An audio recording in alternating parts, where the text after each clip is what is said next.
Y'all know who this is. We do this, y'all. Let's get locked and loaded for another episode of Free Radio and Intellectual Radio. Y'all should know the numbers that hard, y'all. 708-223-8953, 929-477-3785. Let's make history. Let's take history. Let's take history, y'all. That's what it is, y'all. Weekly program by the Black Panther Party Cubs, hosted by yours truly, Chairman Fred Hampton Jr. and also Robin Allen, a.k.a. the Lady of Rage. Y'all keep our co-hosts, y'all minds and hearts. Y'all know, you know what I'm saying, even prior to this, the climate of the coronavirus, our co-hosts been, going through some ups and downs with health issues. So again, keep on y'all minds and hearts. And we've been getting different, in general, with this climate, different places. It's so reactionary. You hear one day California on lockdown. It's not. The numbers are increasing in Florida, Chirac, so on and so forth. And as the sister said to me yesterday, it's like every day with us, you know what I'm saying? But it's again, the people's pain reflects, y'all, because the deal is they killing us every which way, including loose. Again, they are killing us every which way, including loose. You name it. I want to just definitely also extend a clenched fist salute, condolences. I wish my little youngster Elijah was tuning in. Anthony Graham, funeral service. The visitation is today for Anthony Graham. Funeral service is tomorrow at Leaks on 70th and Cottage Grove, I believe 2 to 3 p.m.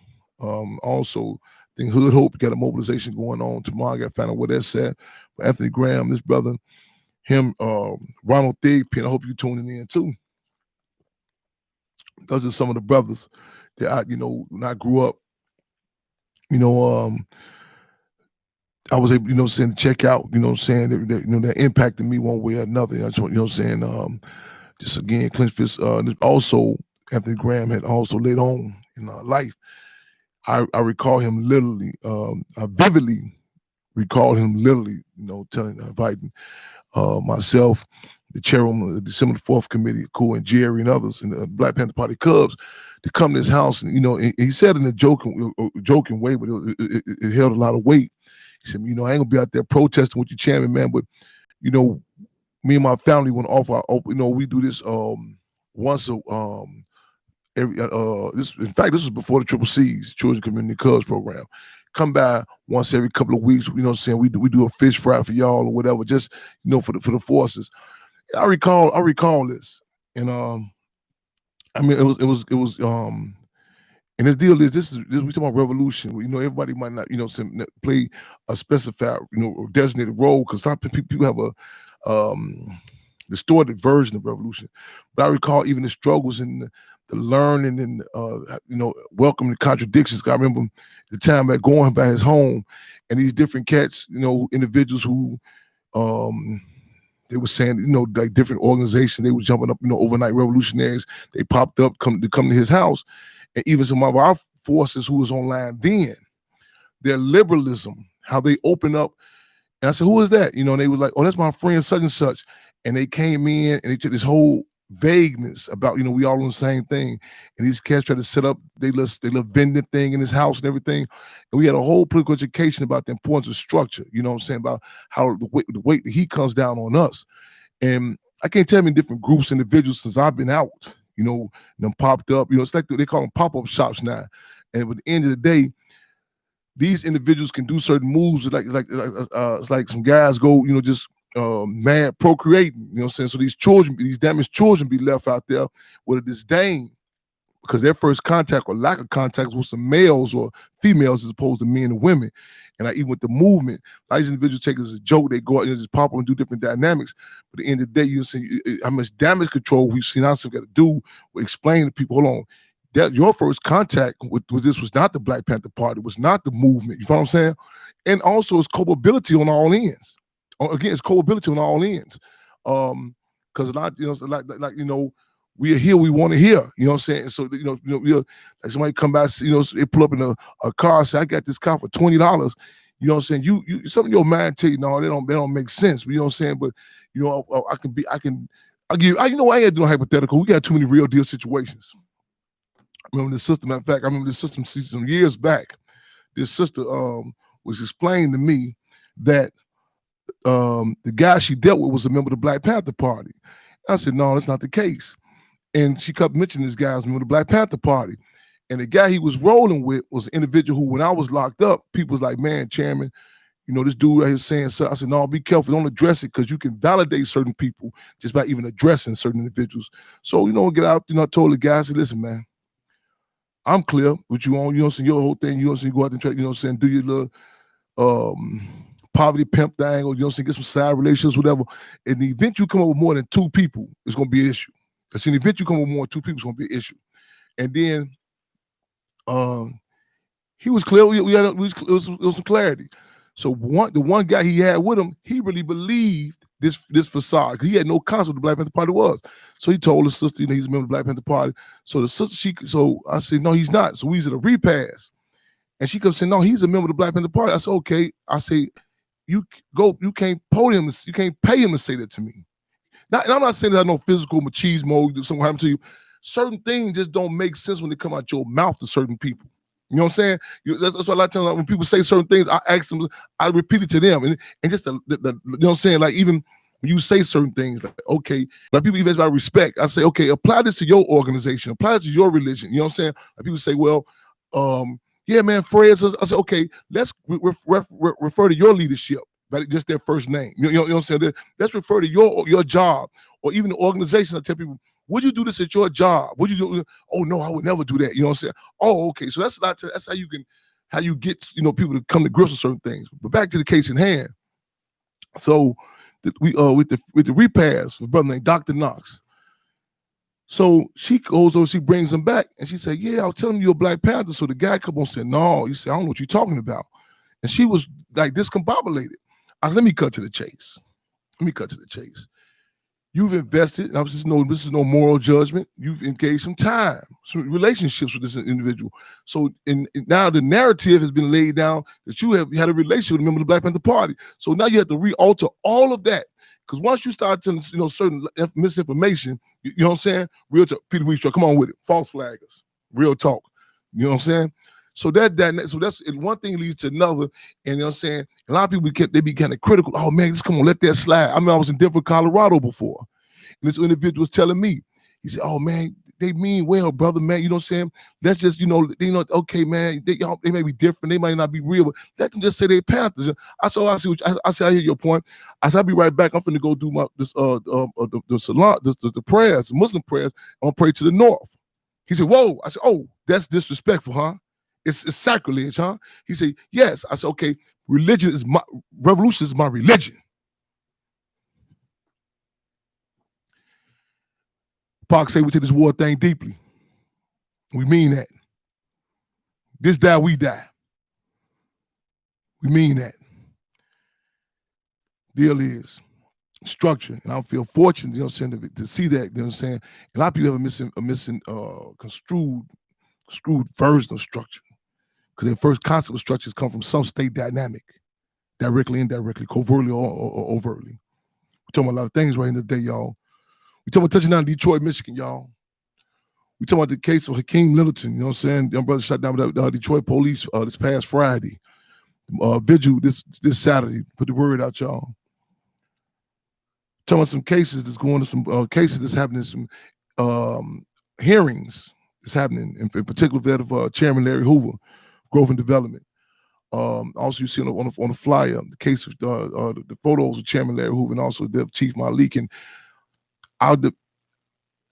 the deal is, I debated on how to move. You know what I'm saying? Like, because technically, legally speaking, you might say, well, does Chief Malik, these, and I would go into people who have any questions, because I made you a foregone conclusion, people know who these individuals are.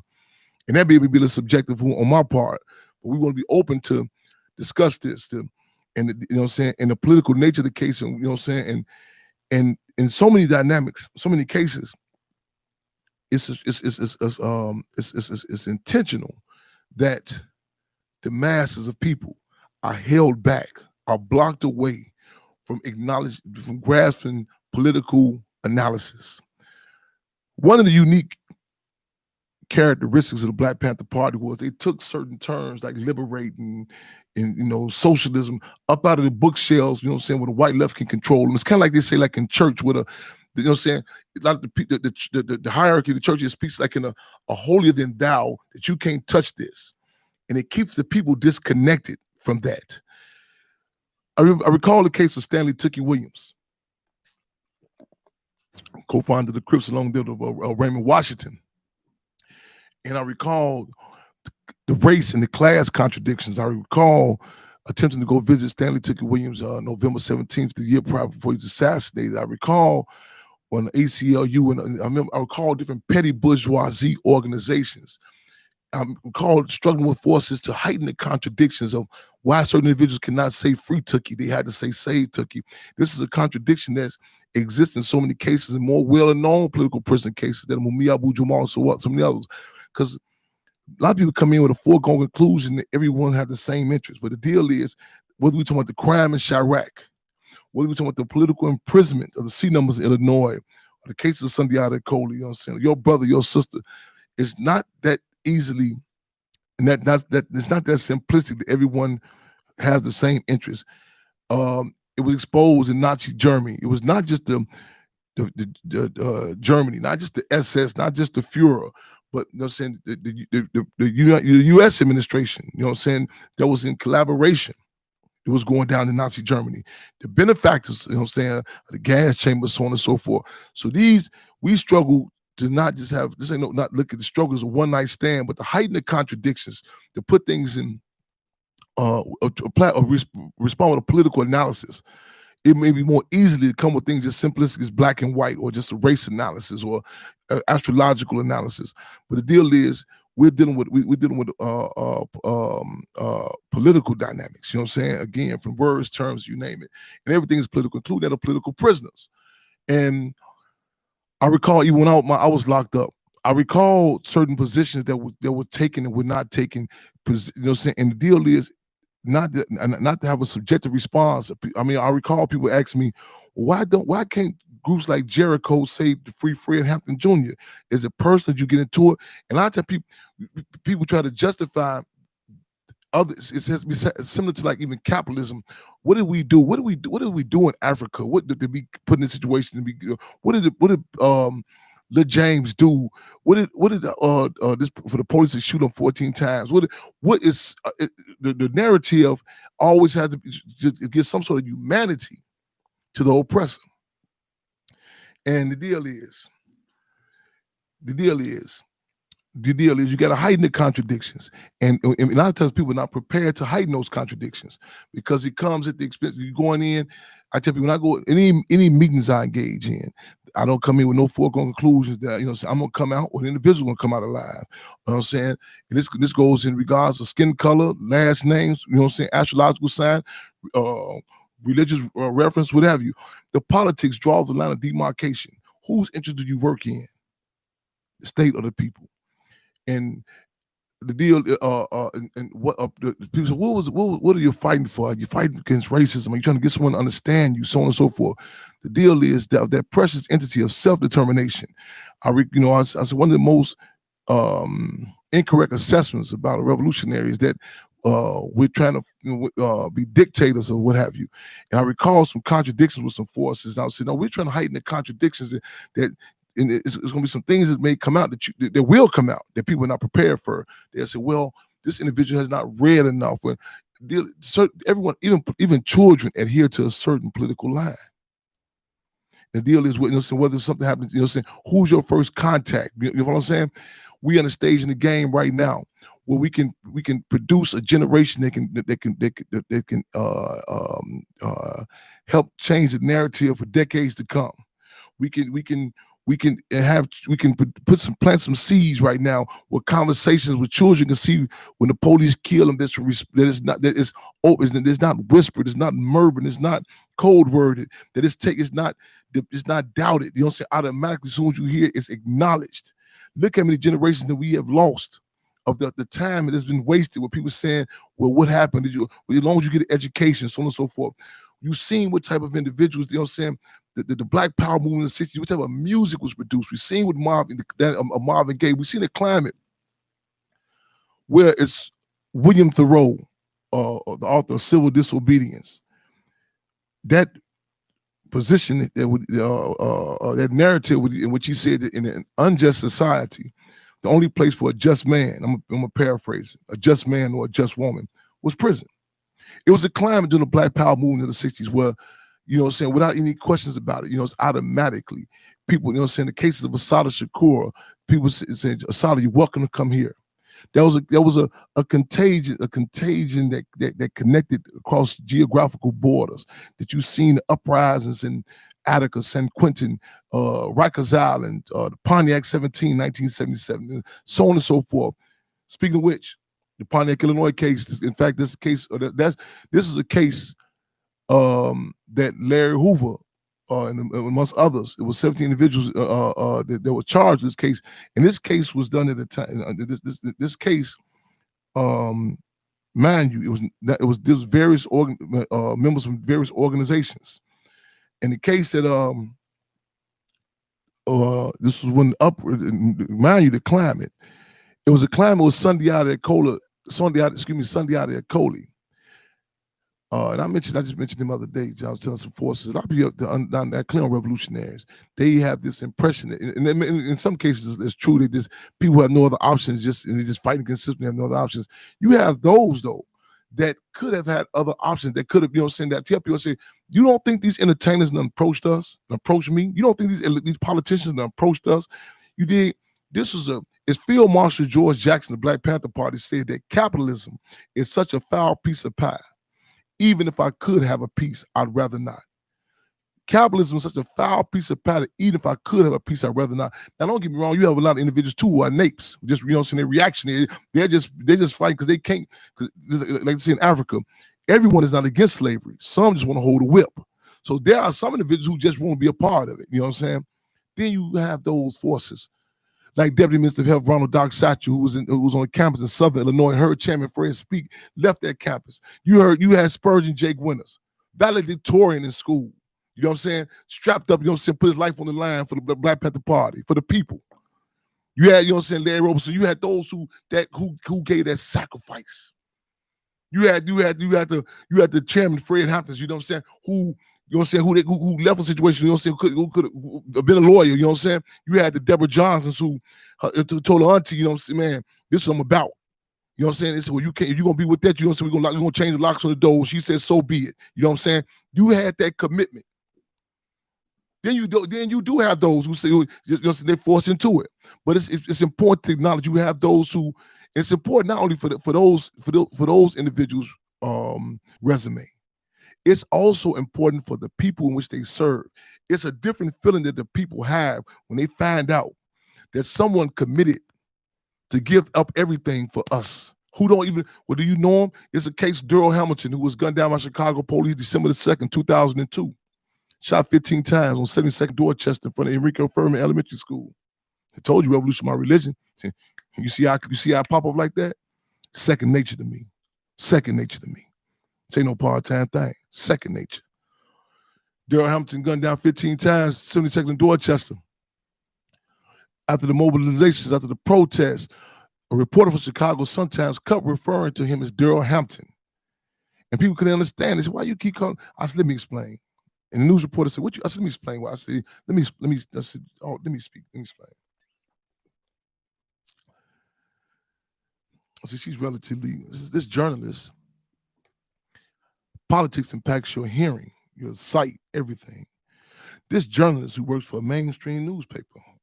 I said, technically her hearing is pretty good, correct? She said, yes. She cannot hear his name being Daryl Hamilton. It has to be Daryl Hampton. Because there's no way possible that I could be doing this for this young man if he's not related to me. It's kind of like in Spike Lee's version of Malcolm X. When the guy playing short, Spike Lee playing short, he really kind of told about himself to a little bit, you know what I'm saying? I tell these actors, they really be, you know what I'm saying? We used to make a joke about Rick C and Cooley High. We say, Rick C really was just doing this. They just put the camera on him. That was Rick C back in Community Green. But Spike Lee's character was asking Malcolm, what's the hustle? What's in it? And a lot of people cannot understand it. They cannot relate to what Comandante Ernesto Che Guevara of the Cuban Revolution assessed as a revolutionary, no matter how preposterous it may sound, is guided by the most sincerest sentiments of love. of love for the people. Crazy as that sound. And you have to be careful with that because a lot of people have a twisted definition of that or have no definition of that. And it impedes us to being who we got to be. You know what I'm saying? So we want to fight for a climate. We in a climate right now. We can do what we do. You know what I'm saying? Back to this thing about even the political prisoners. So there was organizations who could not acknowledge me as a political prisoner. And I told a lot of our forces, don't take it subjectively. It was, why they don't want to say this, Chairman? There was another group had this church on 62nd and Justine. Lady Pat Devine, they organized this church. They was gonna bomb me out of jail. And I remember being in Division 6, 2G, Wing 2G. And I remember the word getting back that, they're gonna back up off of it. They couldn't, a lot of people said, Chairman, man, just tell them you'll say what you want them to say. I said, man, these people, they vet you, man. They know me better than I know myself. They vet you. I said, you have to look at the ruling class, the white left, the petty bourgeoisie. I say, look at yourself in your community. Look at say you in a particular respective street tribe. You know what I'm saying? In Chicago, in LA, different places. It's a way of talk. You can feel it. You know what I'm saying? It's a certain feeling when you go through certain dynamics. You know what I'm saying? Psychological profile. So they backed up off of that because the dynamic of self-determination that we speak on our own terms, and that's a problem for a lot of people. It's a problem for a lot of people. So it stops. Like a lot of people want to support the campaign to free Fred. Back to the Pontiac 17 case. It was a case in which, again, Larry Hoover's, it was at a time. See, politics is like real estate. Timing, location, where it's at. You just can't do it. See, a lot of people we refer to as state's attorney response. Like, you notice you be in court, the state's attorney always try to say yes or no. They try to force you into absolutes. And that's a lot of reactionaries relate to that sort of assessment, absolutes, like, and the ruling class plays up for that. Well, I thought you said this. The politics, the Black Panther Party armed with a politics that utilizes a philosophical tool of dialectical materialism in plain layman terms and plain 47th Street terms, taking into account logic and past history. So we call certain contradictions. It's not shooting the dice. It's taking, well, man, that's my mama church. We're giving you a historical analysis of the church. We're putting into context location. This location is like gardening. You say, man, this is not good for to plant the garden right here this time. And, oh, man, what you mean you don't want to plant the garden? My birthday is in February. So you must got something personal against me. And negating all the external circumstances and contradictions, you say, no, this is the soil. This is this rainy season. And I would love to humor you, sir. However, people depending on their food. And if we divide it to your subjective feelings or how you feel about this being your birthday, it does not outweigh the crops have to be planted at a certain time. Why you feel that way? I may feel this way. It's based on the history and time and location, logic. Dialectical materialism. There's certain dynamics, class contradictions, race contradictions, put in the context of history and what different forces and, what points of unity, where they, what's your experience, lack of experiences. You know what I'm saying? You can't do just dry runs, individuals who never seen a man in their life, a black man in their life, never seen a black woman in their life, never seen black people organize their life, or their experiences have been degrading. And you try to do a dry run. You have to take that. Who trained them? Who made them? That's what saying. They do it in the courts. They come in with resumes of well, man, this person, blah blah blah. As I said the other day, you can even the cases in our community. I guarantee you, whether we talking about the AK-47s dropped off by Norfolk Railroad, or whether we talking about an individual, who just snapped out and just you say, I can't understand why they're shooting this baby. I guarantee you. You look in that recipe for destruction, there's major state ingredients, whether it be the CPD, the CPS, GCI, what have you. Different dynamics, ingredients, propaganda bomb. There's certain ingredients. It's similar to you go abroad. You say, why is these soldiers, they killing unnecessarily? Why in Liberia? Why was these children doing this? You trace it. You go back to who trained them, who brought the weapons there, who done this, what time did they see their parents being gunned down and how they were murdered? What were they told to do? What sticks in their mind? You can look in El Salvador. They talk about the difference between the MS-13, the Montezuma 13, as opposed to MS-18. They were able to trace their parents back and say these people were descended from this particular group of individuals. You know, so it's the value to reactionary responses. So again, the Pontiac 17 was at a time when, you know what I'm saying, even the resistance, where people were, how they viewed prison, there were people going, say, I want to work on this case. There was the Sundiata Acoli talked about. Man, I mentioned earlier, Sundiata Acoli. This is one of the co-defendants of the case of Sada Shakur. This is also, for those who need to know, who taught Neil Armstrong, the white man who they say first landed on the moon, taught him geometry. These individuals, you know what I'm saying, if you want to go there, their resumes, if you they could in other ruling class or bourgeoisie or pet bourgeoisie acknowledged arenas.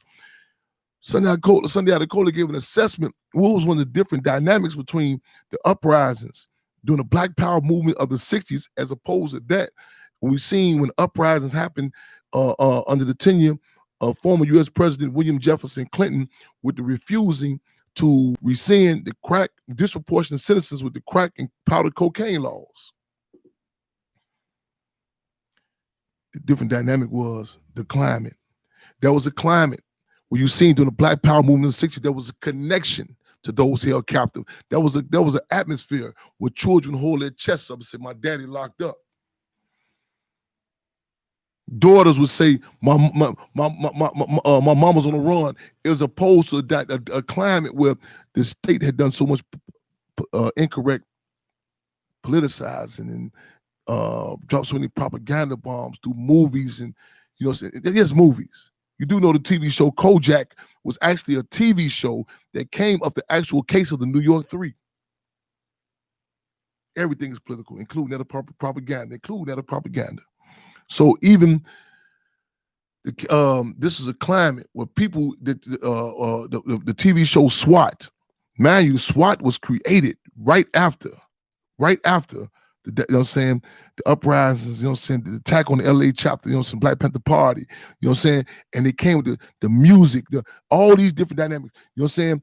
You had the Minister U.E.P. Newton that politicized the piece Sweetback's Badass song and Mario Van Peebles and them. You seen to contend with that. Where the state pushed the whole thing, the narrative about Shaft was it's a cool police. Pontiac 17, there was a reverence in the community, how they viewed the case. You had who's the state's attorney at that time, Richard Daley, yes, Daley Jr. Before he was the mayor, I'm talking Mayor Daley Jr., a prosecutor on the case. Again, mind you, this was a case that Larry Hoover was on, the Pontiac 17 case. This was a case that stuck in the minds to this day. When I was in Pontiac, man, this is 1977, Pontiac 17 case. I was in Pontiac, Illinois. Pontiac was known as a Thunderdome. Pontiac was more known as the Thunderdome and also references gladiating school. It was more for the physical, the physical rumble. Stateville was HQ, headquarters, the nucleus, the brain center. You could be any place outside of the state of Illinois. And they said, where did that mandate come from? Stateville. It's an infamous F house, the roundhouse. We talked about it a few weeks ago. Even when I was in Pontiac in 1998, they turned to SEG isolation. I was what they call AD, administrative detention. They still had the windows blacked out, you know what I'm saying? Because Pontiac sat right inside a white community. Right inside the community. Yes, indeed.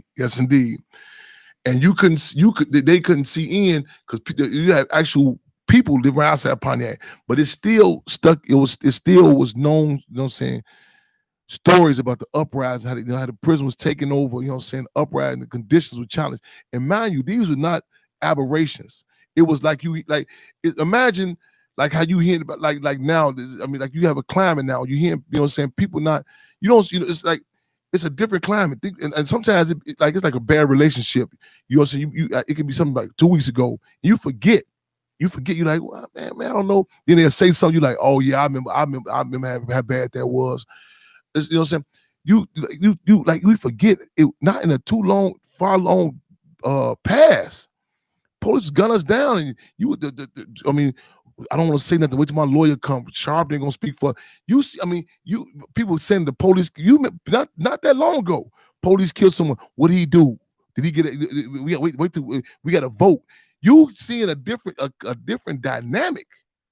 And we should remember that. I'm saying, don't take this for granted. That people are, I mean, just to get people to acknowledge that. You know what I'm saying? People, you can show them videos and mind you, the opening argument for the district attorney in California when Rodney King was beating L.A. The opening argument for the district attorney was to the jury in the Sinai Valley: do not believe everything you're about to see. That's the arrogance of the state. That's the arrogance. During a class piece, you go back and listen what they were saying, listen to what people were saying. We got to know the law. Police shot him 16 times. And say this to me again. Yeah, see, the deal is, once you know the law, that way, you know what I'm saying? Again, I'm not saying he got locked up. I'm saying the police shot this man 16. Yeah. Listen, man, you got to know the law. Or police kicked down. She shot Katherine Johnson and in Georgia. Well, yeah, see, when we got an election time, we got to get up, you know what I'm saying, a black president. See, all this, you in a time now that you cannot take for granted. Cannot take for granted.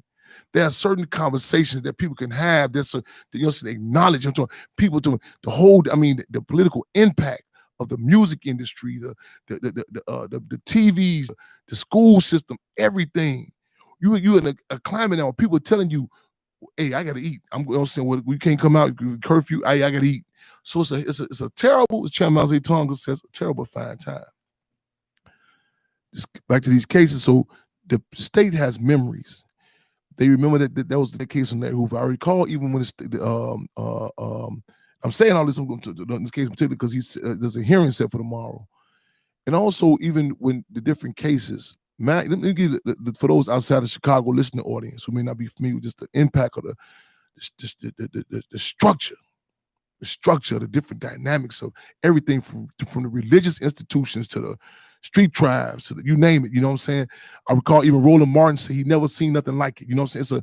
It's a dynamic, you know what I'm saying? And this is not something that was independently done by the colonized community. Like I said, when you talk about Brazil, the beat, the drum is still going on. It's because the Portuguese had never outlawed the drum. North America, they had outlawed the drum. But the different dynamics, this is the most segregated city in the country, Chicago. This is a city in which I grew up. I looked up on the bus and I seen white people. I said, I missed my stop. Tell the bus driver, I missed my stop. It's a structure, a different dynamic. You know, so this is that. And there were in the room. And one of them, we see throughout the country, throughout the world, with the impact of gentrification, the land grab, dismantling the structure. Because mind you, one of America's policies is to create chaos and then restore order. Create chaos and then restore order. But you got in Chicago in particular, infamously referred to as Chirac, it really hits because that's the heart. That's the like some people, like you said, some people may just be, it may steal some cars. And you say, no, that's them guys, that's their MO. That's their heart. You got some, you know, some people say, well, some places got structure. No, that's the heart of it. That Chicago's one of the last major cities that the government was able to bring crack cocaine in due to that. They had to kill Fluky Stokes and lock up Chief Malik. It wasn't just popping up saying, you know, who was that? Oh, it's Joe Blow. He hustling. Checks and balances, structure, you know, and so I'm back and forth with these two individuals because both of them are, because legally their cases are in different arenas. The deal is to acknowledge that are political prisoners, and even when the state case at the time, when Larry Hoover was going for parole on the state case. All of a sudden on the Jenny Jones talk shows, they pop in the asking, what are you? Well, my daughter's in the gang. What is she? All of a sudden now, when these cases, they start identifying what particular street, well, they had GDs at this time. And when Chief Malik cases, all of a sudden they tying up the stones. You seen, even you go back and look at when the tax came down on the stones back, you know what I'm saying? At the case with the hotel out east, you know what I'm saying? With the police being shot. That's when he came down, you know what I'm saying? Because the deal is, you see, and this is in any dynamic in our community, you know what I'm saying? Whether it be hip hop, street tribes, whatever, you know what I'm saying? what was the Kenmore Hotel? Forgive me, y'all. I got to check my memory on. I can't say I'm getting old with this thing because, like I said, I got to remember this verbatim. But you look at when the heat comes down, you look at even with the name change, you know what I'm saying? Later on in the 60s, Blackstone Rangers, the Black Pea Stone Nation. You look at the time of the state repression. You look at the formerly known gangster disciples, the growth and development. You know what I'm saying? When Bill Clinton came out, you know what I'm saying, just talking about the GDs, then that's the heat come down. You seen when certain moves with Larry Hoover sat in Stateville, the PSC, Prison Support Committee, you know what I'm saying, different dynamics, you know what I'm saying? Heat come down. You can directly correlate that. You look at the case of Willie Lord, the unknown vice lords. You seen when he on the front page Chicago Tribune, when they came out the fur coats and limousines, and Chicago Tribune referenced him as the latter-day Al Capone. You seen the lax response from the state, but you seen Willie Lord coming down to City Hall with us supporting the African anti-terrorism bill. Whew! You seen the heat that come down. And this is a message. This is a similar message that was during the era of chattel slavery on the plantations. You know what I'm saying? Where they say, okay, man, we don't care what's going down with each other. You know what I'm saying? Fighting amongst each other. Soon as we acknowledge outside contradictions, we seen the climate. You know what I'm saying? With the heat, the repression come down after the Mulford Act, the better known as the Panther Bill. When this government had no problem with cats having weapons in the community. However, once we said we defending ourselves. Once we see a different climate, the Denzel Dowell in Richmond, California, being gunned down, people say, no, this same weapon would not just be simply recognized for that 100 rabbits down south for, you know what I'm saying, shooting such and such, I get into it with. I would defend myself. I would defend my community. You know what I'm saying? We've seen the heat come down. We've seen the cases, the propaganda. So it's not, you know what I'm saying, the time when the parole hearings are denied, you know what I'm saying, even the violating of their own constitutional laws, you know what I'm saying. We've seen even state admission about even wearing the wire in the visiting pass on Chairman Hoover when he was locked up, you know what I'm saying, and even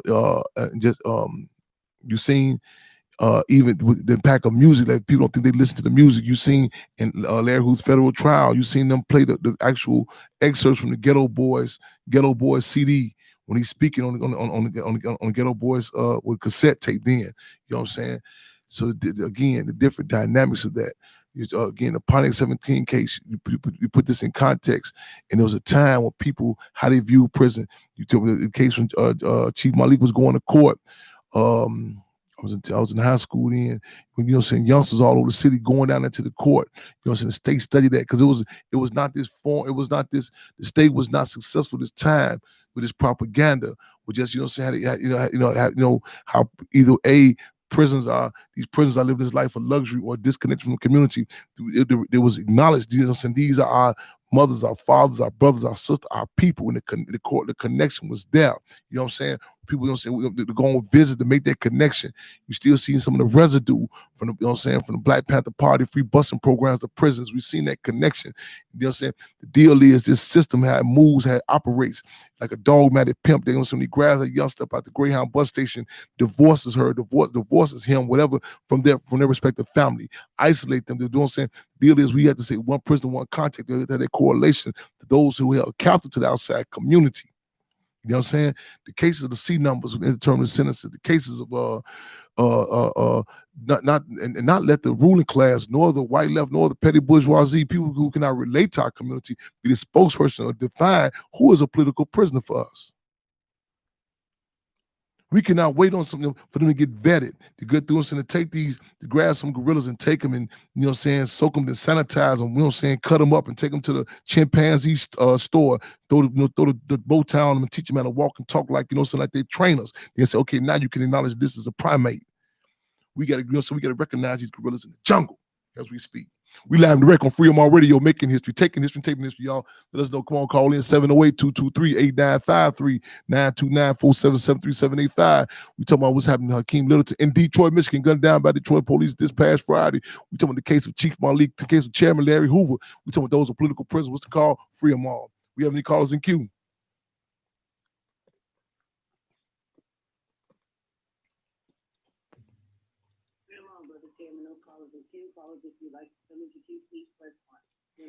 Free them all.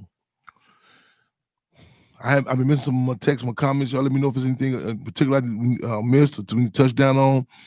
First, let me say revolutionary appreciation for y'all tuning in with us. You know what I'm saying? Put the word out, you know what I'm saying? We're gonna keep up there with these cases. Again, we have to even do a lot of self-checking too, because you know it's like the, one of the advantages the ruling class, the bourgeoisie, as well as the petty bourgeoisie have with us. It's like even the minds of the colonized community. I said, shout out to Angela Ashmore. This one was my honorary co-teacher when I taught in Freedom Home Academy. She would come through, and her granddaughter Lauren was one of my students, and she tagged me with a post today. Was acted, I can't recall it. I'm not saying his name incorrectly, but his quote was that even you got the how cold the white community has done. I mean, the inferior information in every study they give us, and you'll hear the colonized community say, "Well, studies say such and such," or the polls say.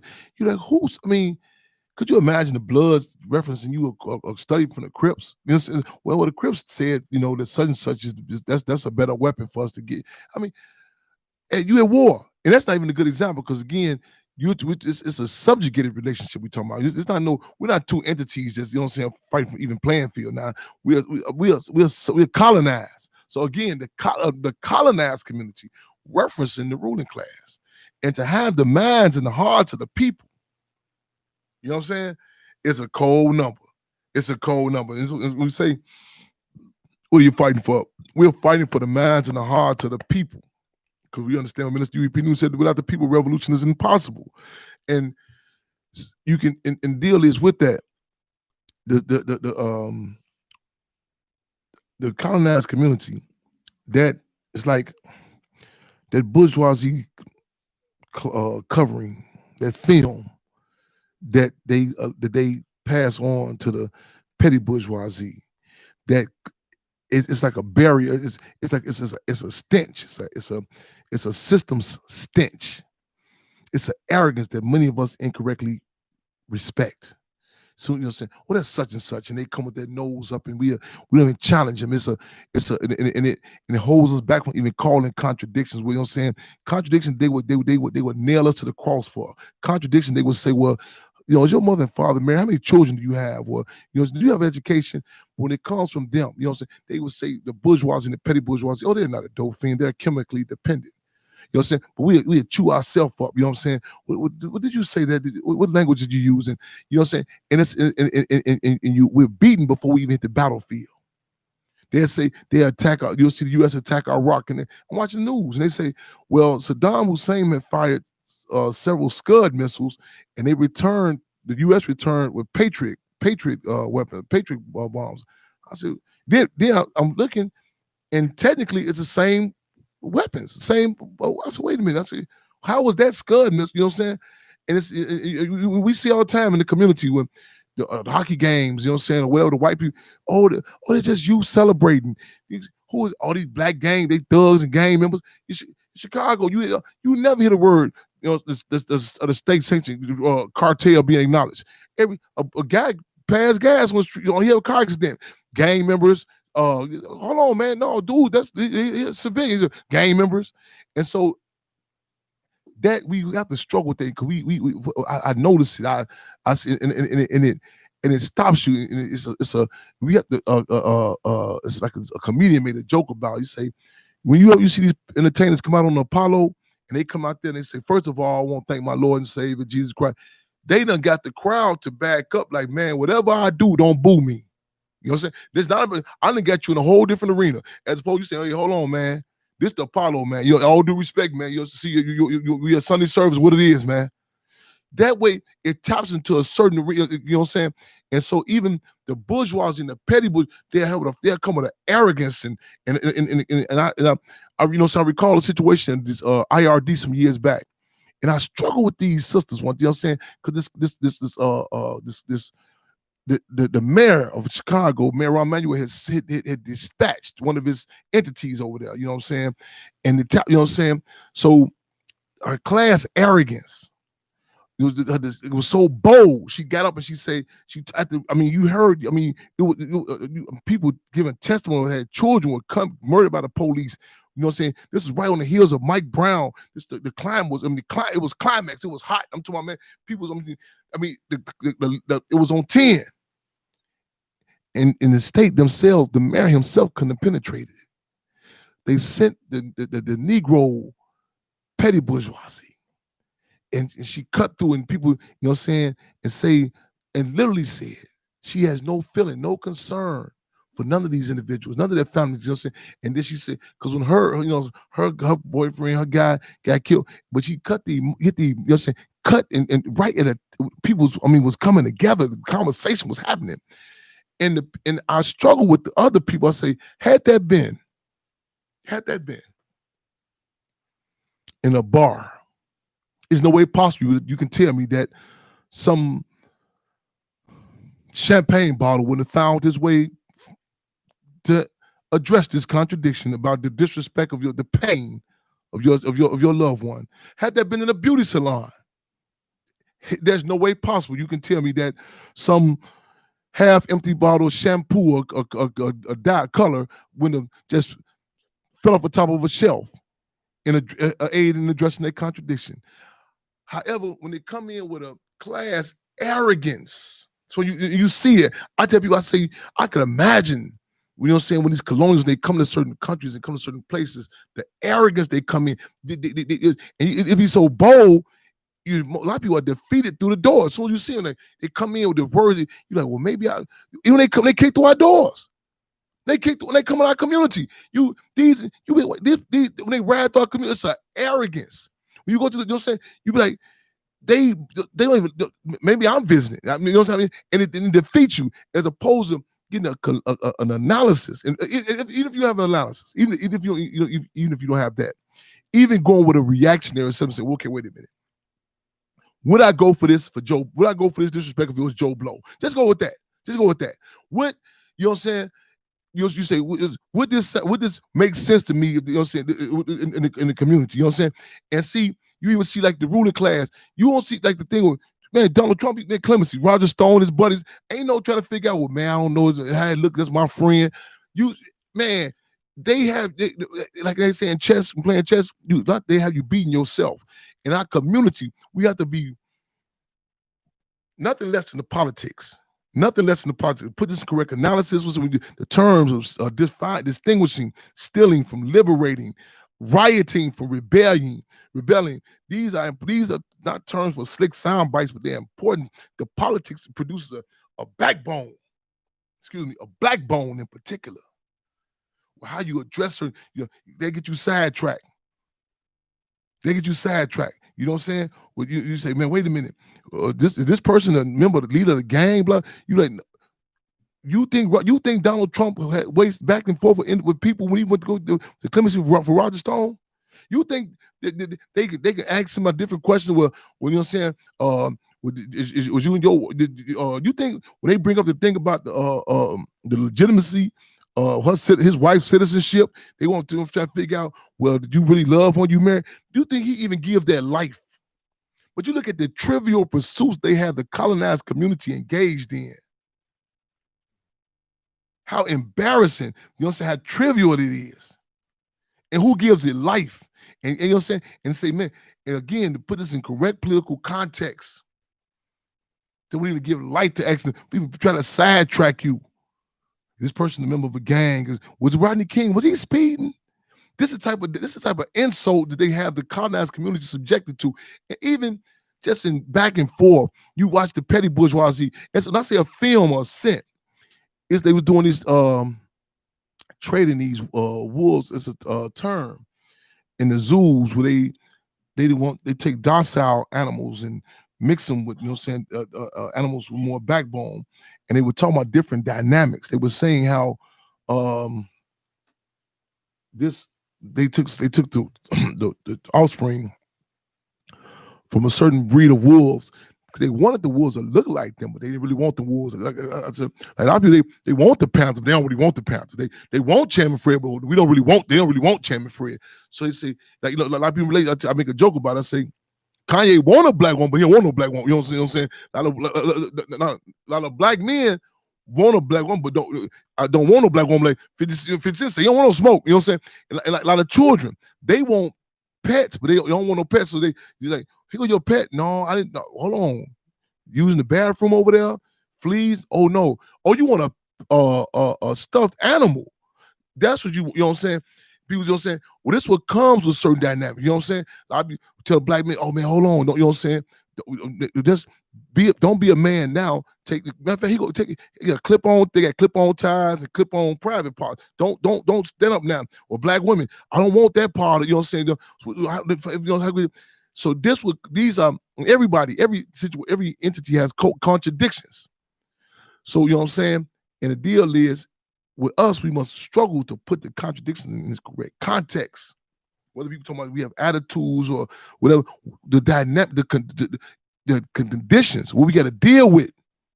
You know what I'm saying? I tell people, I say, you can't, there's certain forces, people say, when they come to struggle, I say, hold on, I don't know what you got to do to deal with what environment you got to be in.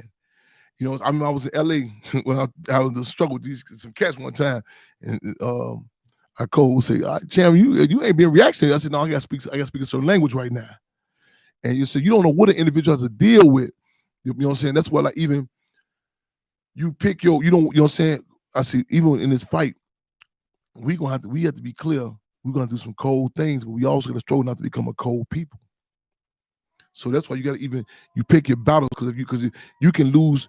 You think you won, but if you lose yourself, in a sense, they've won. If we lose who we are, you know what I'm saying? You say, well, man, because the deal is, the politics of imperialism. It's not just as simplistic of like, you know, just their position is we can go for generations. Like they say, they're not tripping on whether the person who gonna be president. If we can get Obama, they say they carry our line. Let them people be jumping up and down and how they party. Oh, we got a first black president. If their line could be carried, their legacy, their politics, they not whoever come through, Clinton, Trump. If we can put this up there and tap into the dynamic of people, say, oh, we got a woman. You know what I'm saying? If the line of imperialism can be continued on, so whether it come through Gloria Steinem, whether it come through Hillary Clinton, you know what I'm saying? You know what I'm saying? Whether colonialism, the agenda of colonialism, whether it comes to colonialism or neo-colonialism, whether it got to be a straight up reactionary like Trump, whatever the case may be, long as they're not talking about self-determination, so be it. And that's the dynamic. You know what I'm saying? That's even in defeat, because it's important we know even the Black Power movement of the 60s, you know what I'm saying, the Black Panther Party, such dynamics, had a military defeat, but ideologically they won. They're still in the minds and hearts of the people. It took a lot of discussion we had, now people take it for granted that we fight for that word assassination. I said, Cham, why you was going so hard on Jay-Z? You should be happy that he just said your father's name, because people fought hard to get to that, they laid it out. Mind you, that was the Chicago Tribune, December the 5th, reported as a shootout. Cook County State's attorney, Andrea V. Hanghan, said, by the grace of God, the police made it out. And they were so arrogant, they left the crime scene open. You go fight somebody, you turn your back and you walk away. That's some arrogance. They left it open. Then the lawyer's position, again, well, man, don't touch it, that's a legal position. But you had the Black Panther Party that was on self-determination that said we call for the people themselves. Conducted a people's tour. Up the ante. Well, even the ballistic special, who had been working for the state for so long, had always ruled in the state's favor himself. They came out the end, over 99 shots fired from the police. That's not nothing you take for granted. I tell people, I say, you can't just, a lot of people come late in the game. They just come in, they think, oh, it's just, hold on. You walking up in them, you know what happened to get that food there, to go through that prison visit, and a lot of times, like the analyzing of it does not happen. To get to that point to acknowledge somebody in our community was assassinated. You know what I'm saying? Because a lot of us believe that we're not even worthy of being assassinated. COINTELPRO watch surveillance. This man, 13 years old, before he hit 14, FBI putting a tap on the telephone and them acknowledging it, we got to seize the time.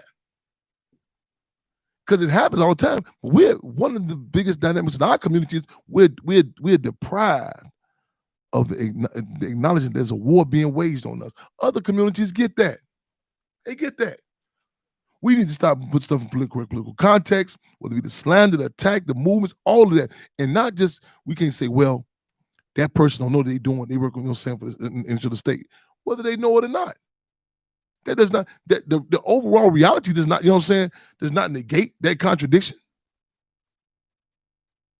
That's the reality. We live in that record. So come on, we have any callers in queue?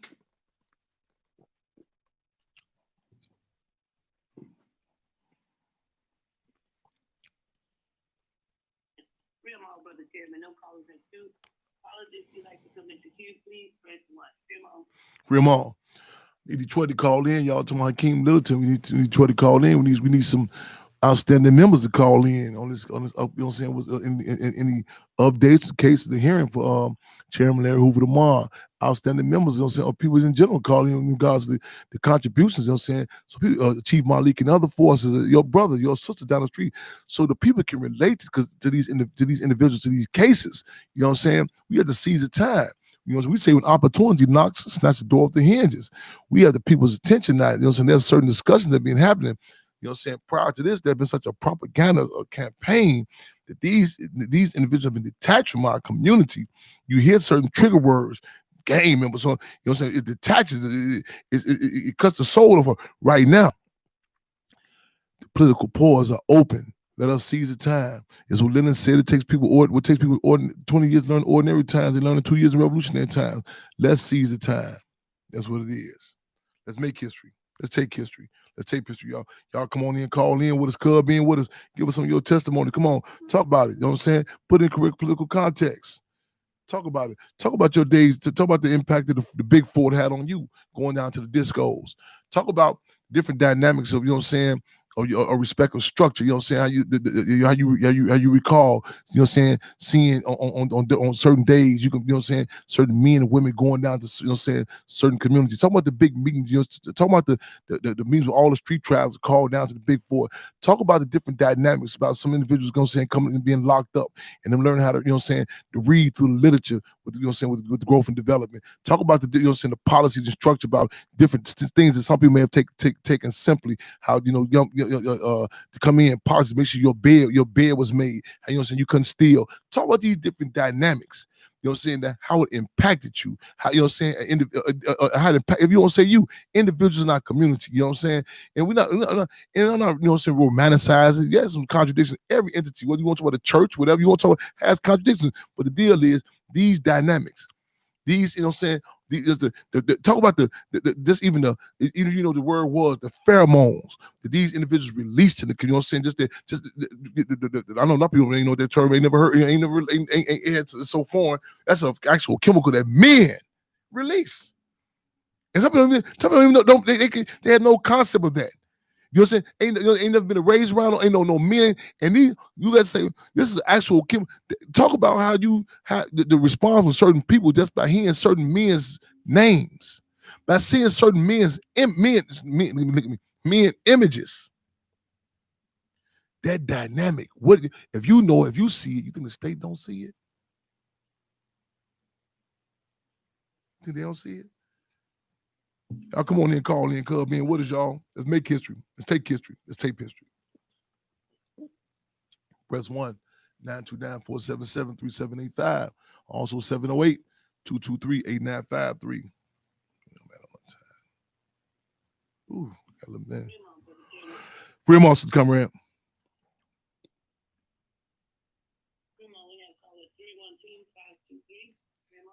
Fremont, welcome to Fremont Radio, Intellectual Radio. Hey, Fremont, sister, how you feel?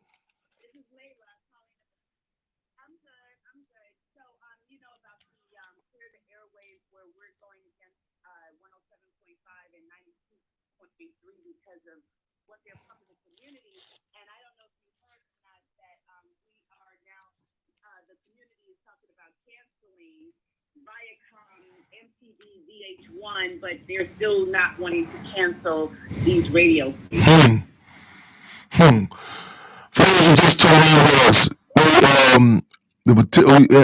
we fortunate to have you on our last week, and the petition's been going, about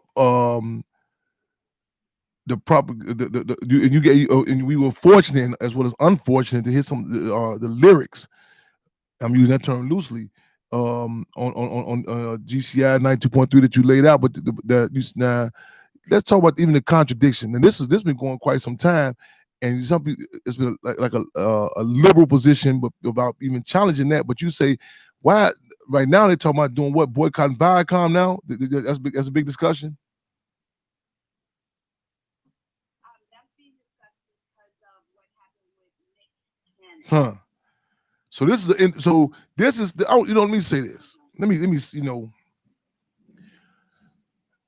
even you talk about the numbers, what I'm saying, of the impact, and like I mean, it's again, it's been scientifically documented, laid out politically, the impact of what I'm saying, and like I say again, you can read some lyrics and the we don't even have a correct tally of the total, what I'm saying, the impact from the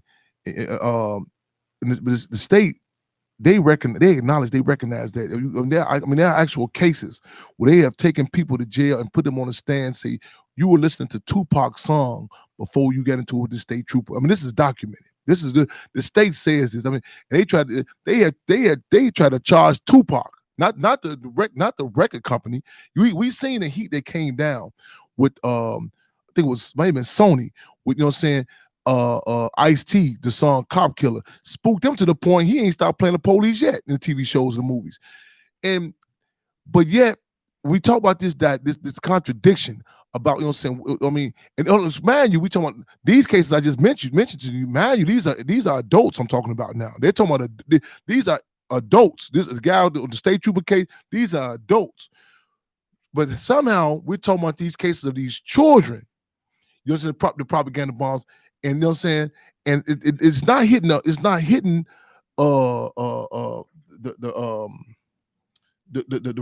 right bar of importance or whatever term you want to use. However, this class contradiction, and you know what I'm saying, with an individual.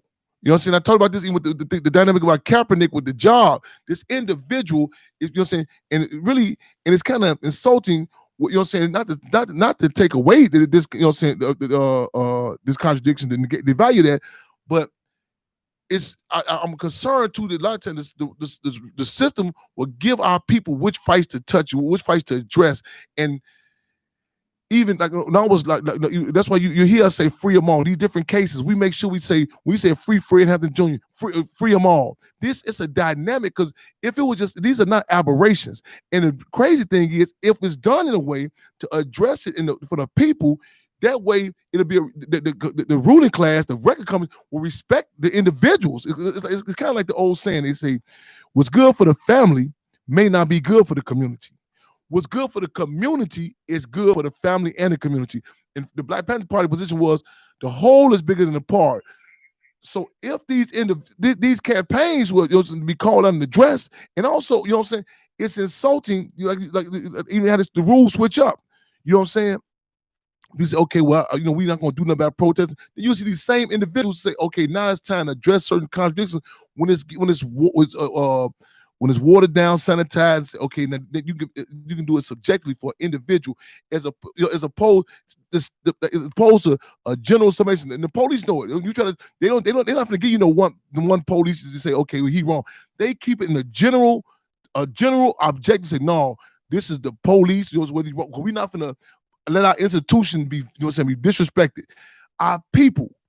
And even like I tell people, you'll be surprised if you'll say, even if it's an opportunist or it's a person who's going for individual, they will even benefit. Tom Joyner got to be a disc jockey after the people were coming together, I think Arkansas or Alabama, and they were challenging the lack of black representation on radio stations.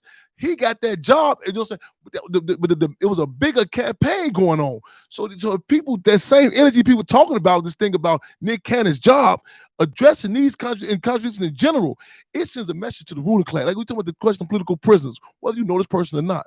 It sends a statement to the system. Hey man, you're gonna respect us, and you'll be surprised what concessions they have come with. they're good. And we have to be also with Frantz Fanon say to be able to accept the consensus, not compromising our principles. But again, that's that contrast. It should be noted. Because you know what I'm saying? And we have to seize the time. We have opportunities like this to put at the same time. Because sometimes you say, well, that was, like you look at certain cases in Chicago, people say, well, man, President Obama and them came, everybody spoke about you. They, why, you know what I'm saying? Why wasn't this case wasn't addressed? Why, all these murders? Well, man, it was kind of cold in Chicago then, or, saying the traffic was kind of jammed back then. Right now, this contrast needs to be acknowledged. There's a campaign going on now, you know what I'm saying, in regards to it's on the music industry, you know what I'm saying? So that way, all of this, like the deal is, like I'm saying, I was listening now with this, while we got the people's people say white people acting nice now. I think, hey man, another thing. Dude, my man been locked up 20 years, dead. Another thing, the school teachers, another thing, the movie industry, all of this. Because you know what I'm saying? Ain't no statute of limitation for these contradictions. We got to push all of this. But the deal is the bigger picture. The bigger picture. You weigh it out. Weigh it out. How can we, okay, Nick Cannon job, you know what I'm saying? You know what I'm saying? Okay, this type, this music, I'm using some of these terms loosely, not just these children, not to the children, but also how a community is viewed. Yes, and also the blatant contradiction. So you don't say this about this community. You know what I'm saying? Hold on, you want some disrespect? Let me show you. Help us out, sister. Give me for those who maybe just tuning in, one of the lyrics, if you can, one of the lyrics. Okay, I can. All right, let's go with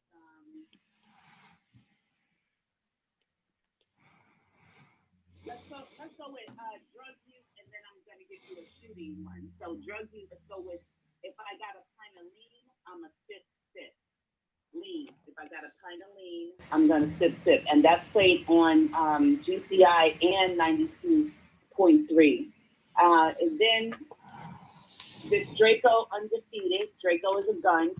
Your block, and then I bleed it, which is and go long. He bullets. He receive it. So that is either an instruction or a description of a drive-by. This Draco undefeated, hit your block, and then I bleed it. Go long, these bullets, he receive it. On radio. Yes. And Chairman, I wanted to,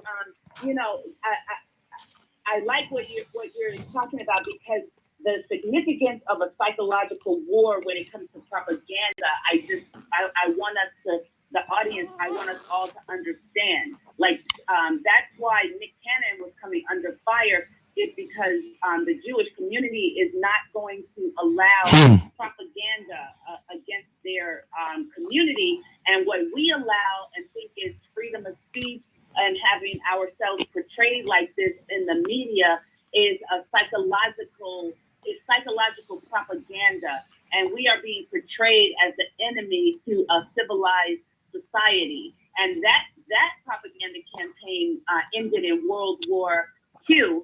And this propaganda campaign, while we're talking about systemic racism, is a continuous war, and we've always been losing. And we're offering excuses on why this should be played on the radio when we're not getting why our imagery should be, taking control of. We have to control the way we are being portrayed to outward society, in my opinion. Yes, indeed. As you're speaking, Kwame Jaga just put up another one, lyric, chopper, decapitate him, blow his face off. Held the entire song. Kwame put up another one about shoot him in the face, shoot him in their front teeth. All of that is on regular radio. And so people say, why would they shoot into a crowd like that? I'm like, it's in a song. It's a street fest. If you got an issue and a trigger, squeeze it. Everybody outside. It's a street fest. And you just shoot into the crowd if you got an issue. Yes. Probably put that one up. Let's be for those who would like to dismiss the connection. let's be honest about this. And we don't devalue the importance of songs. You know what I'm saying? The Isley Brothers and other songs. You know what I'm saying? It was the jokers make. I mean, they pride themselves talk about how many babies. You know what I'm saying? That they help create the atmosphere to be conceived.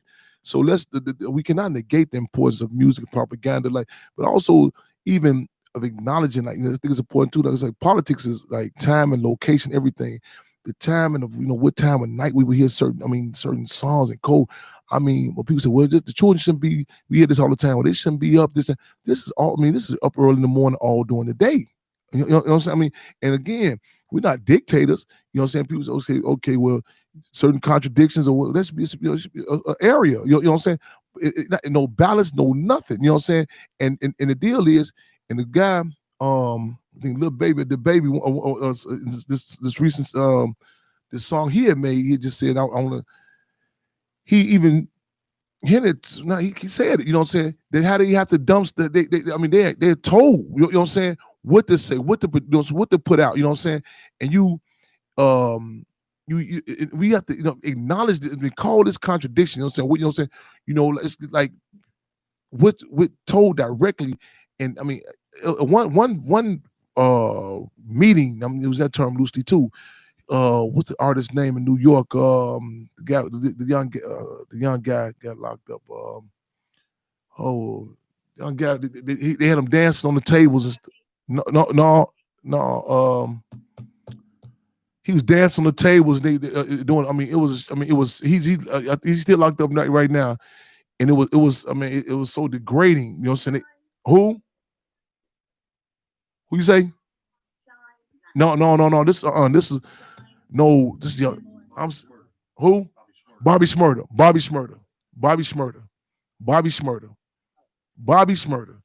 And they showed the inside. They showed the record executives. They showed that man. It was. It made that scene in that Bamboozle movie with what I'm saying, when they had people dance on the table, make it pale in comparison. You know what I'm saying? And then they tell him the issues he's having when he's locked up with because the deal is the reality. Because you know what I'm saying? Because the curtain's over, you know what I'm saying? When the applause is gone, they churning these cats out over and over. That's why, even the lifespan of these individuals the turnover rate is so quick now. You can't even keep up with how many little such and such babies such. They got even that to the point now. Even the guy baby, it's Lil Baby, the baby. It's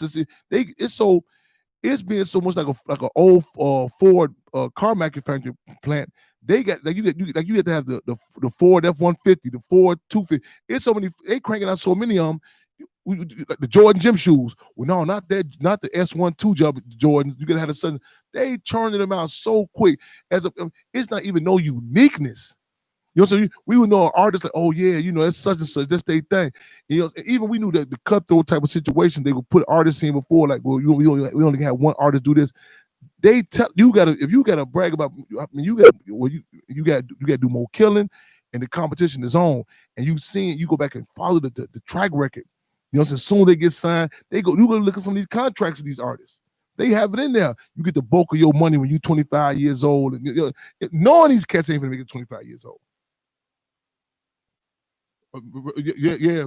I just got this. Right on, Mother Comrade. We was getting on details about this today. Megan Thee Stallion, opposed got shot several times. Within the last couple of days. So I don't know the details about that. So that you know what I'm saying?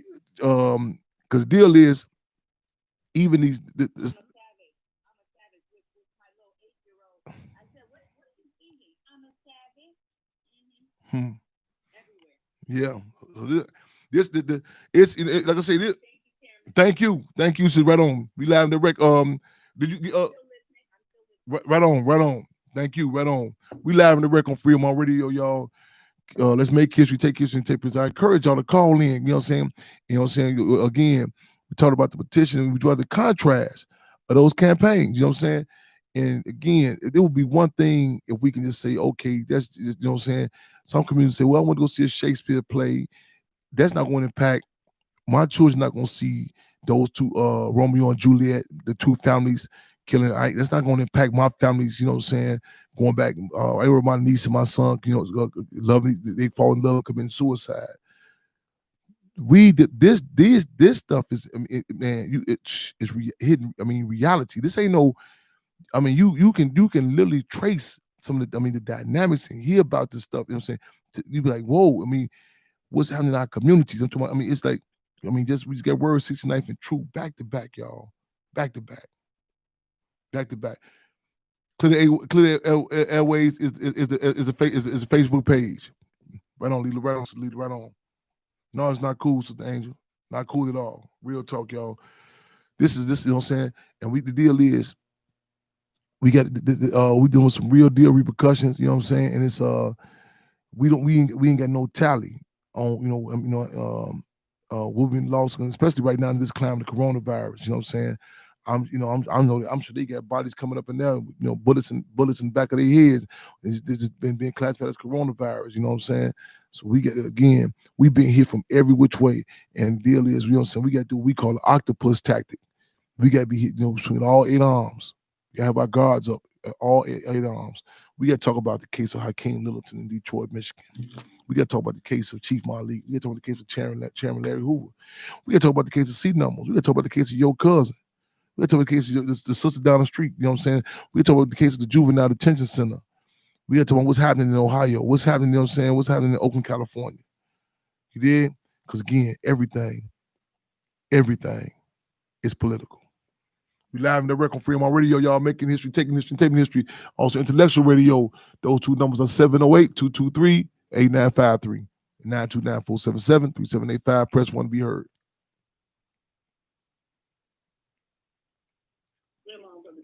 Free wants us to come around. Yeah, call it 773-710. Fremont. Hello. How you doing? Welcome for Fremont. Thank you, Jen. It's an honor to talk to you. I would like to remain anonymous. Okay. If that's okay. It's okay. Okay. So go ahead. No, we know you. Y'all good. You with us? Okay. All right. That's fine. Yeah. So I was listening to what everybody was saying as far as the situation with Nick Cannon and Viacom, and just the take that the music industry as a whole is turning, especially like with all the protesting and everything going on, and these annoying to people coming from a musical background. You follow me? Yeah. People don't understand. It's some underplay for the, and excuse my language, it's some underplay for the overlay shit. Mm-hmm. A lot of these artists or whatever that's coming into this money, or that these people are getting this money and they're getting signed. It's kind of like, if you don't go the independent route, you don't have a choice. And this is what I try to explain to people all the time. And then, like you said, they'll put a contract and be like, oh, okay, well, you get so much money, you know what I'm saying, when you hit a certain age. But they have already took out contracts on these people because they have already used them as tools. They have already used them as tools to do or manipulate whatever type of mental or subliminal messaging they're putting it to the young people. You know, and this is the conversation that I'm glad you guys are talking about, because when I try to tell people certain things, they think that I'm crazy. I'm young. You know, I'm young, but I know what I know. Yes. And what I try to get people to understand too is that, you know, when you're dealing with when you're an artist, you know, you have a responsibility. You have a responsibility as an artist. And I can say that because I know a young lady, she's awesome as hell. Like music is wonderful. She's been doing music for a long time. And we have to tell her, like, you have a responsibility, you have a voice. And she's scared. But she understands what comes along with, you know, having a voice. She understands what comes along with having that type of influence. And she's like, well, if I don't have the people behind me to move forward how I would like to move forward to put whatever message, you know, I would like to put out there because that's all it is. It's a subliminal message. Yes. Everything we hear from black on black crime, and this is what I try to explain to people too. Everybody wants to talk about black on black crime, but they don't understand that black on black crime is still a form of police criminality. And when I explain that to people, they look at me like I'm fucking crazy. They're like, "Oh, well, the gangs have been doing this and that."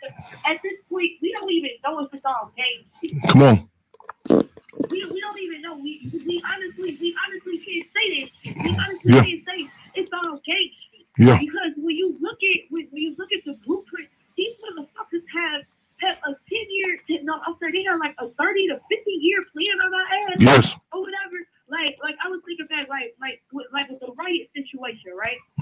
Okay, a lot of people don't know that 10 years ago, it was either the Chicago Tribune or the Sun-Times. They posted an article about how they were going to start charging people to get into downtown. They were going to build a gate around certain areas, like in the downtown area, and you had to pay a fee or some type of puss-ass fine to get downtown or whatever. You know what I'm saying? That shit was 10 fucking years ago. Then the riot situation. The rebellion system. Rebellions. I'm with you. I don't want to cut you up. The terms. We want to struggle to heighten the terms. You know, like you say, like propaganda is important. Rebellions, uprisings. You know what I'm saying? Like even the terms we use. Like we say riot. We don't struggle to even use certain terms like rebellions. You feel me? Right. Okay. No. You understand? You understand? You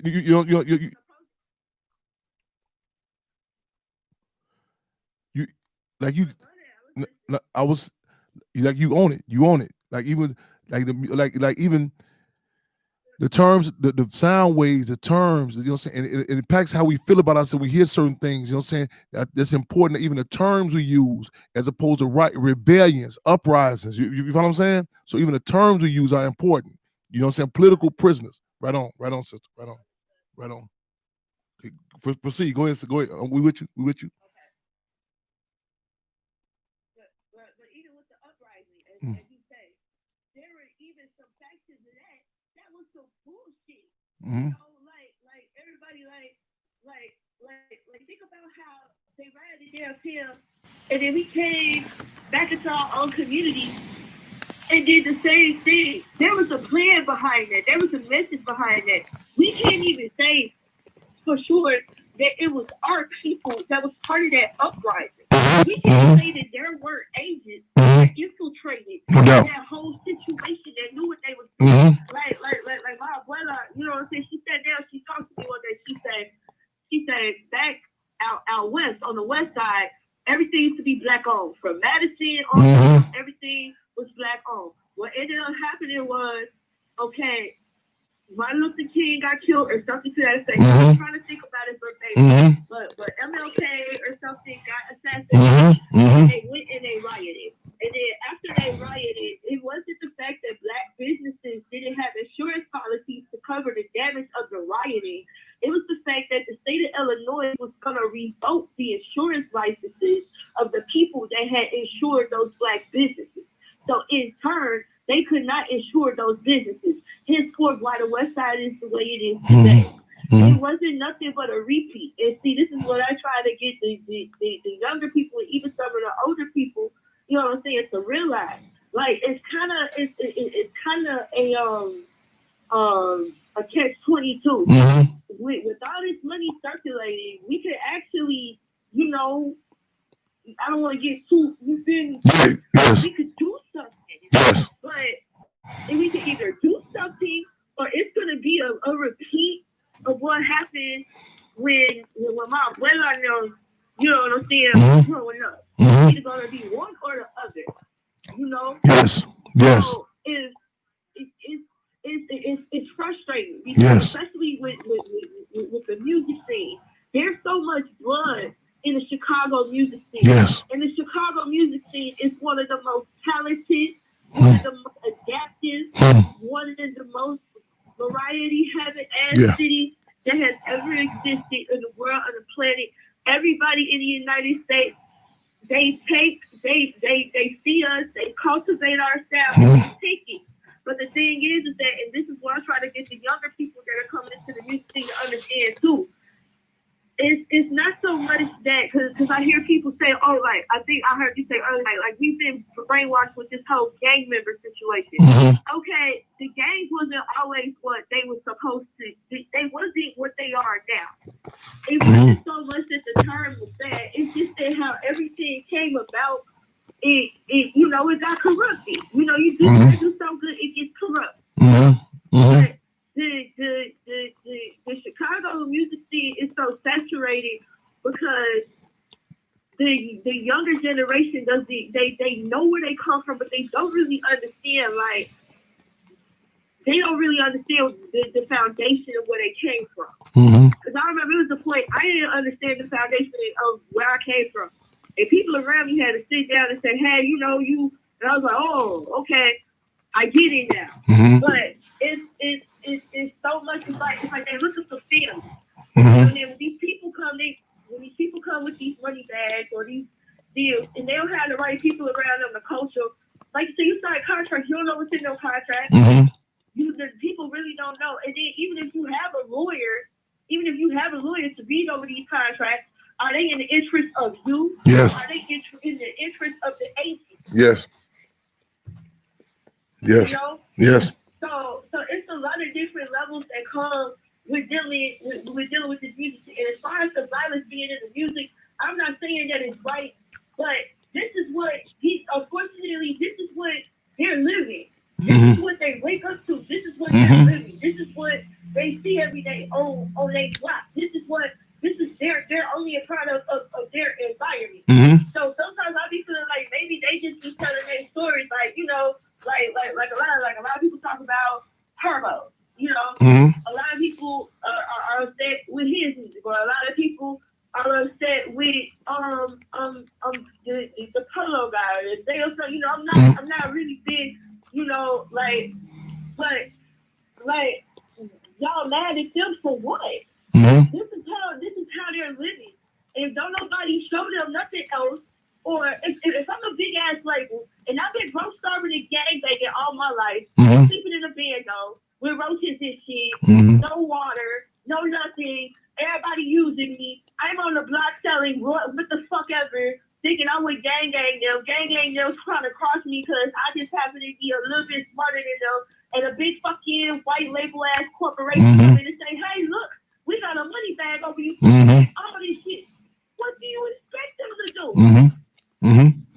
They gonna do whatever. They gonna do whatever.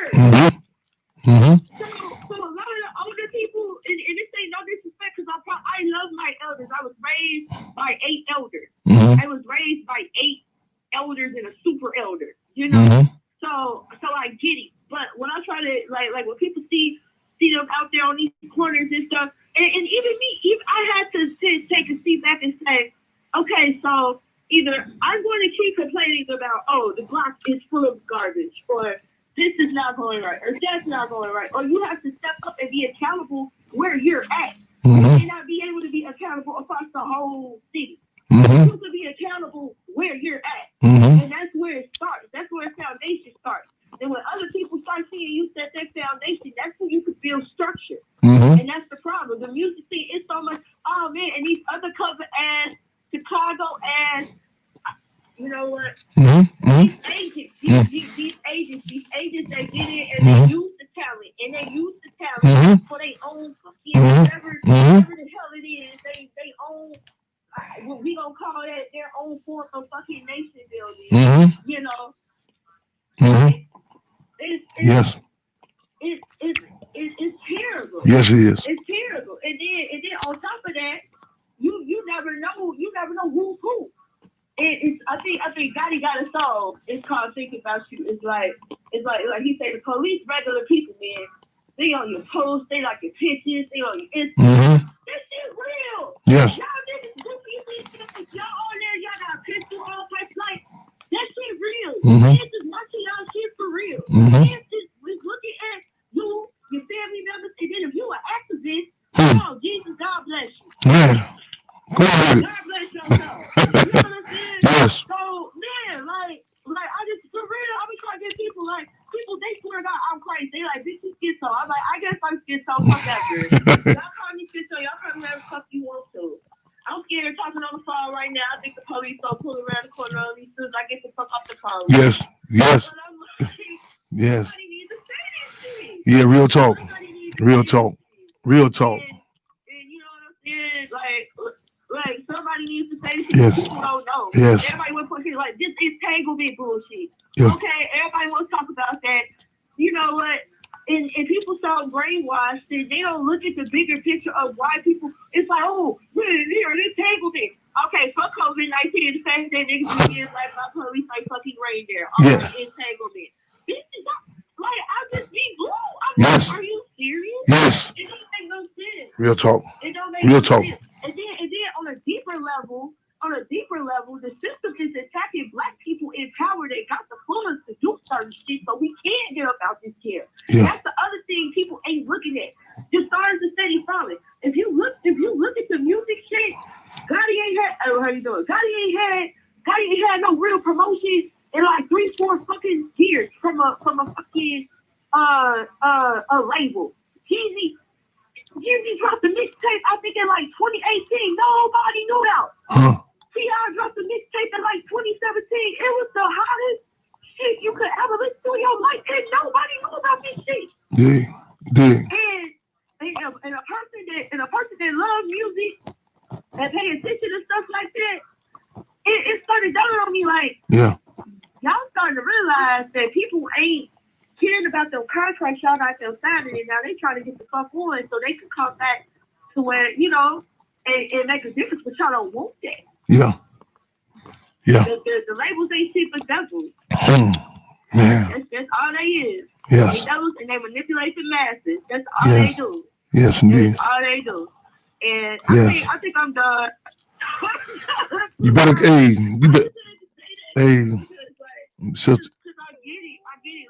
Like the music, even sometimes I'm guilty of listening to it. I ain't gonna lie to you, because I be in my own. Yeah. But I understand it's like if you gotta get to know these people, and then it's crazy because the same people that criticize the young people for doing what they do, it's the same motherfuckers that created the shit. Come on. How y'all mad? How y'all mad at us? Yes. How y'all mad at us? Yes. Y'all created this shit. Yes. We Yeah. just try to follow whatever that stuff. Yes. Yes. Yes. And y'all mad. I don't get it. Yes. I don't get it. And I get, you get older and then you realize that certain things you was doing was wrong and stuff like that. And okay, I get it from that perspective too, you know. But it's like, okay, if you came into that wisdom, then pass that shit on. That's all we saying. And I speak for the people on that one. That's all we saying. If you came to that cross, and you see, hey, you're kind of fucked up what you're doing, well, the shorties might be hard-headed, but no, nigga, fuck you, old ass niggas who I fit. They might be mad at first. But eventually it might rub off on them. It's a cycle. It's like teaching class. You don't just go to first grade and then that shit over. No, you got first grade, second grade, third grade, high school. It's different levels to that shit. Some people only gonna get the 8th grade. Some people ain't even gonna get a high school. Right. Get a GED. Some niggas might make it to college. That's right. That's right. Some niggas might make it to college. Some niggas might get masters, all that shit. Some niggas just get okay, get a vocational degree. Yes. Everybody got a role to play. Come on with it. When we all realize that shit, Yeah. got all this, you know what I'm saying? I'm gang, this, that, and all this extra shit. Which is well, I mean, that's what you. If you doing it for the right reasons, this is y'all. If I'm wrong, just tell me I'm wrong. If y'all doing it for the right reasons, okay, whatever. You know, I remember I seen a picture when I was a kid. Of like, I guess this when the vice tours was first touring, and they like, you know, it's a picture and they all at the table with money and shit. Like, I didn't know it was a fraternity. You know, so like I be seeing certain shit and I'm like, this is where we came from. There was some type of structure in what they were trying to teach. There was some type of structure in what they were trying to tell us. It's just that, the government hate us. They don't fucking like us. They don't like us. They don't want us to do shit. Whatever. Just fuck. It is what it is. But I just want to share that with y'all. Don't be so hard on the people in the industry, because you don't know if some people got their people held hostage. You don't understand. You don't know, like, if the fucking system fucking with them and fucking with their people or whacking people in their circle, and y'all don't know. Y'all don't know. Y'all don't know what an artist has to walk through just to live the life that they live. It's not easy. It's not an easy task. And every day you'll be surprised that artist will probably sit down and say to themselves, whatever is being portrayed by the industry, that's probably not even that artist. But whatever is giving us a vision to the people, that's probably not even that artist's true vision. Because people have to understand that artistry is also a form of, like, soul, spirit, all that shit. You know what I'm saying? And people will use that, and people will craft that against the people for their own shit. Yes. They will do it. Yes. They will do it. And that's my piece. I'm done. I couldn't drink this smoothie. It's like talking to y'all. You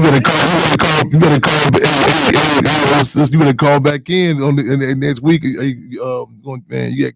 Man, real talk. That's a mandate from the chairman right there, man. Hey, we appreciate your energy, appreciate your call. I'm gonna respond to a few things that you said again, man. Hey, we need you locked and loaded for next episode. Your real talk. We need you on deck. Powerful call, right on. And I respect you. Say you gonna be anonymous on this here, and even let's acknowledge this. He come with this here. It's a price to pay for having some intelligence. You know what I'm saying?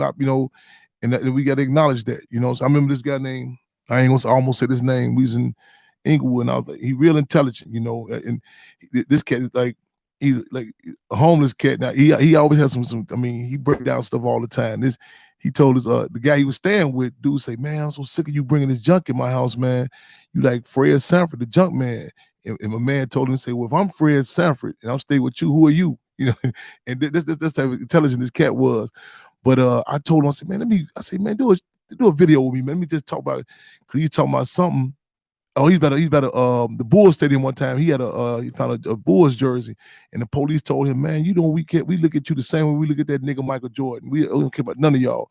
He always had some good information, and I asked him. I said, "Man, won't you do a video drop of me like this? Saying to having the conversation."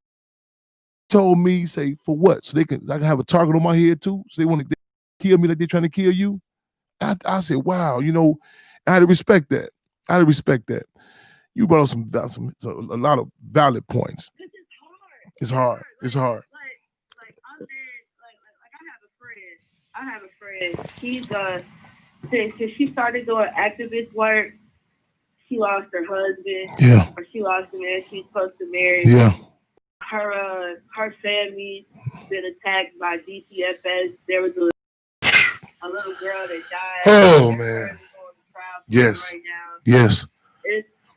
Yeah. She's lost countless people. I think she knew Silas Smith at one point, and she's trying to cope with everything. Yeah. And I know I can look at her and tell she's on the verge of a nervous breakdown. Yeah. Because she doesn't understand that other people, don't. She feels crazy. Yeah. She doesn't know how to explain to people the level of things that she's going through. Yes. I get it. I understand her. Yes. I try to be her support system. Yeah. Because people don't understand her.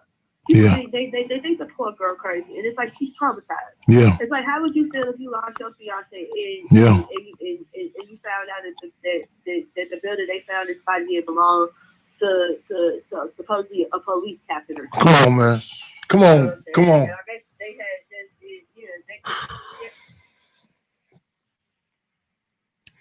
you. So, hey, man. I'm with you. you on it. I mean, hey, proceed. I don't want to cut you off, because you are, man. I appreciate this call. I really do. We really appreciate this call, and just the underbelly of, what I'm saying, what goes down in struggle. You know what I'm saying? Just relationships. You know what I'm saying? The price to pay. Everything from different entities to DCFS. Her guy coming up, murdered in a building with the police on it. Man, it's insulting for people to devalue this struggle. You know what I'm saying? And it's hard to put your life on the line, the battle. You know what I'm saying? And the Minister UEP Newton said, one of the most difficult jobs of being a revolutionary is fighting in the interest of a people who don't even know their own interests. That's hard.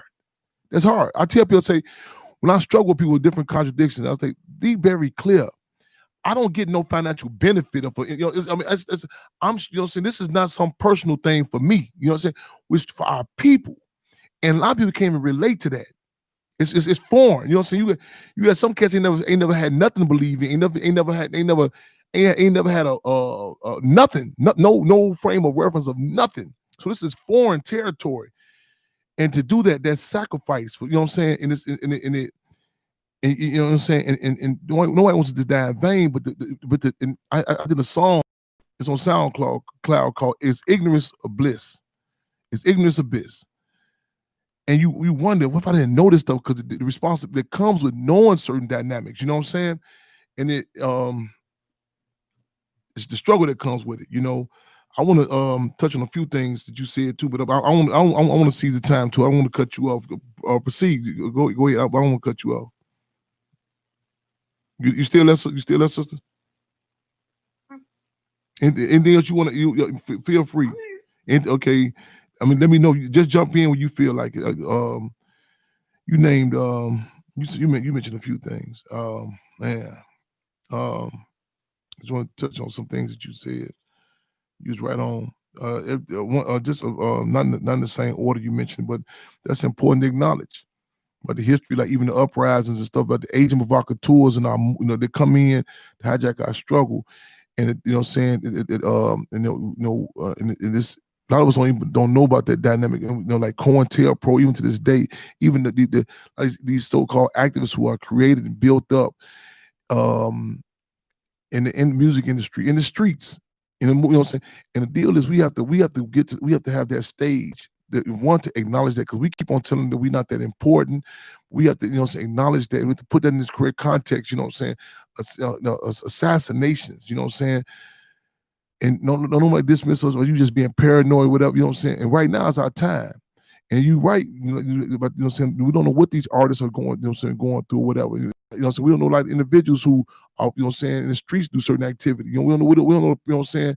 Certain people are holding what reason they do it. However, we have to become a force. We have to heighten the contradictions. It's kind of like it's a pamphlet, how Chairman Mao and the Chinese, how they dealt with the opium wars. The British were turning the Chinese community to dope fiends. They tried to turn a nation of junkies. And it was different processes, and they went through processes that exposing, some people that gave a certain amount of time period, you know what I'm saying, to stop, growing opium, working with the British. Then there was some who said, we're going to do this regardless. So we have to draw, some people going to work with the state, is that gonna work with the system, you know what I'm saying? And we have to expose that. And you know what I'm saying? We have to come in the conversation, not married, not tied to anything. I don't want to know this if this is my family. I don't know this if this is my favorite artist. You know what I'm saying? We gotta we gotta put some political peroxide on the music industry. You know what I'm saying? And be ready for their bubbles to come out. You know what I'm saying? We can't come in, cop and please, breastfeed no grown folks either.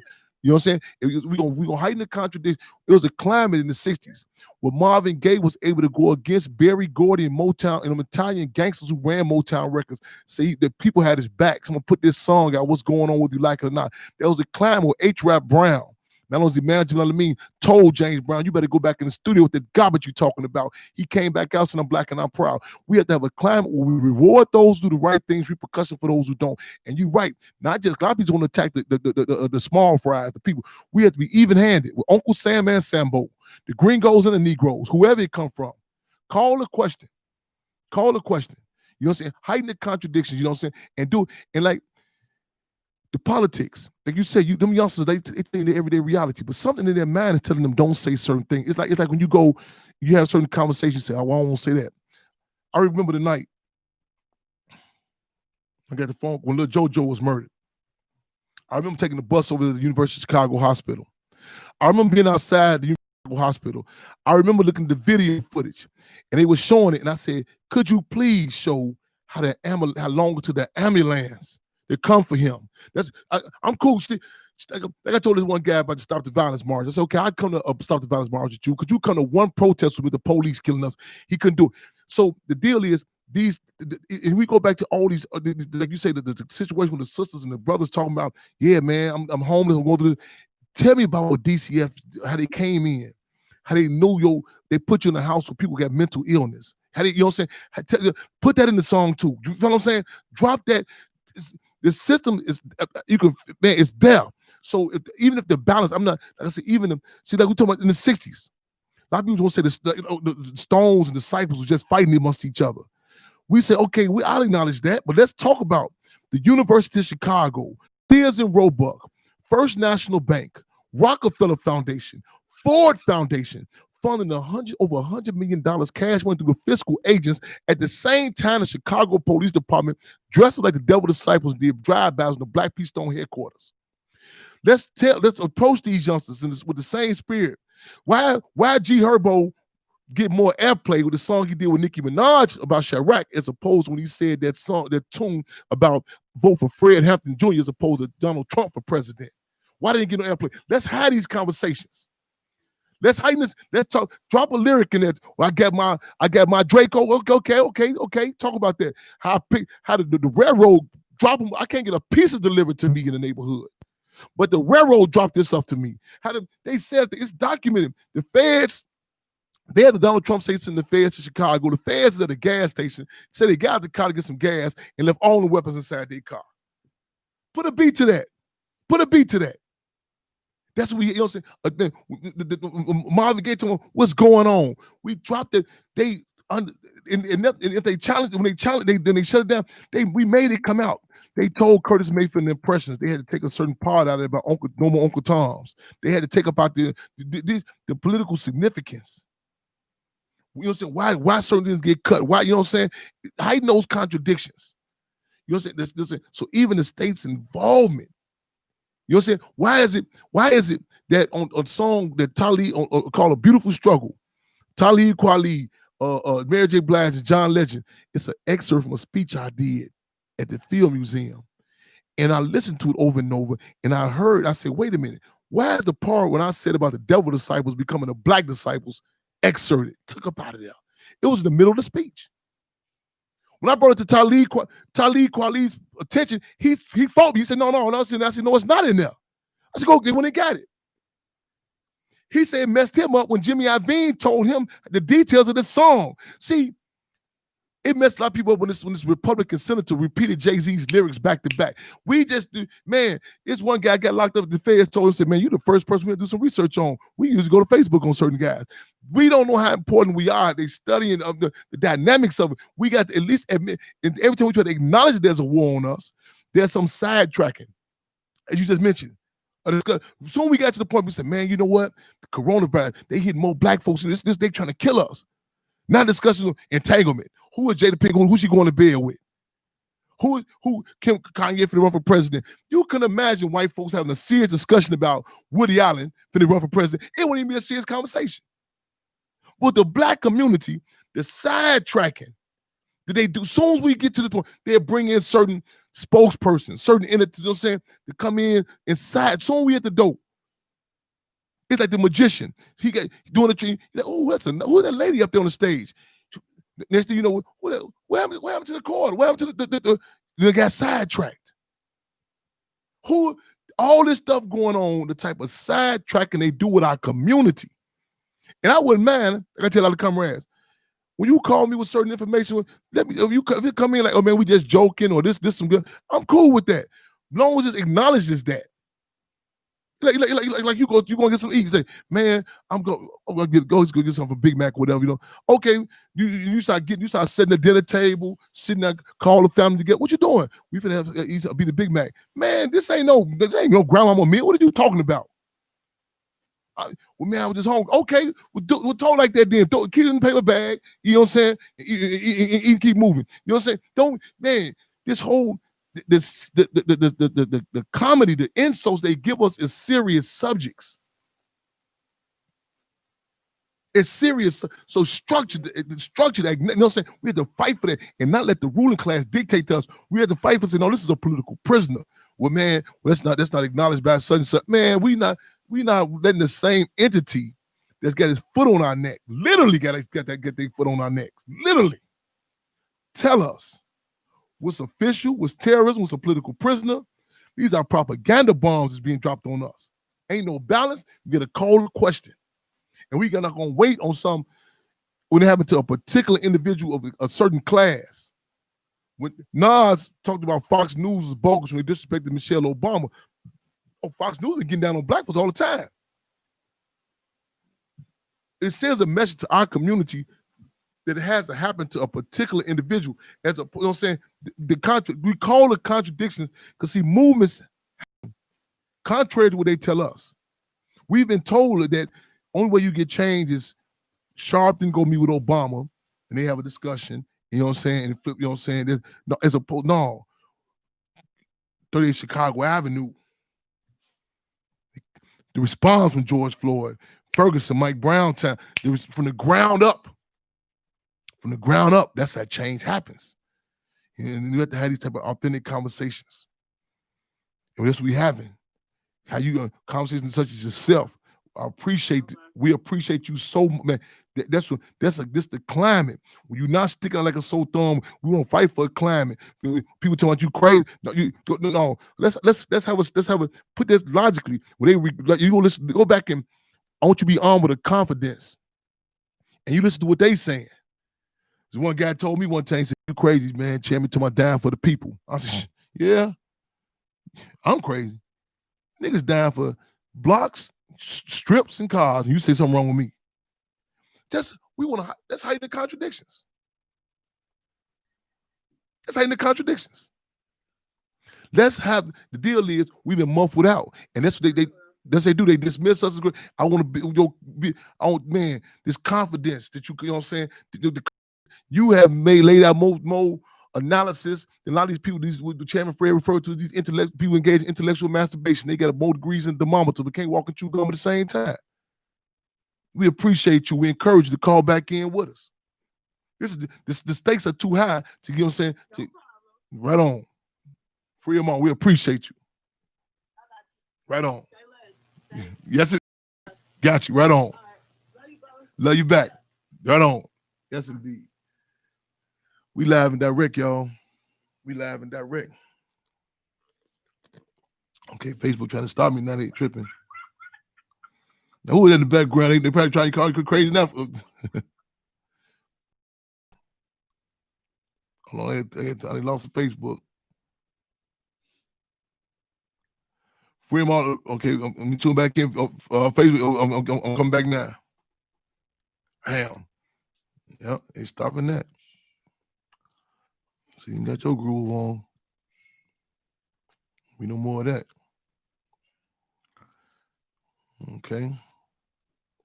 Yeah, Zuckerberg saying that down. Okay, I'm losing the Facebook audience, y'all. I'm losing the Facebook audience. Quality time outweighs quantity time.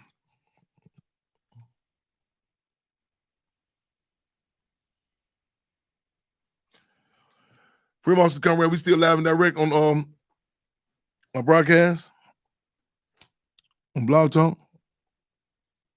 Free them on, Brother Chairman. Free them on. Call us in For the moment. for the moment as we speak, huh? I'll try to. Well, yeah, because we're over 8:30, so you know. Oh no, what is it? It's 8:30. Oh damn. Okay, we good. Let's close this now. I want to call this right now. Yeah, that was a good way to get. Okay, we good. Right on. Hey, y'all, another episode. Keep our heads up, eyes on the fist clinch. Y'all make history, take history, take pictures. Save the Hampton House. Go / Save the Hampton House 50. That's number 5 and number 0. Cash app. Save the Hampton House, y'all. Free Chief Malik, free Chairman Larry Hoover. Come on, y'all. Chairman Larry Hoover got a hearing tomorrow. Y'all keep updated for that. We keep y'all posted. Clear that ways on Facebook. Get a Facebook page. Y'all check that out. Put the word out. Repost that. It's been an honor. Feel free to call in. You get called in anonymous because as our sister just pointed out, hey, it's repercussions for coming with the real. And we got to acknowledge that. It's repercussions. I rather the authentic come with anonymous. I rather the authentic come as anonymous and to some frauds come with their real name. What's it called? Free them all. Free them all. Take us out, comrade.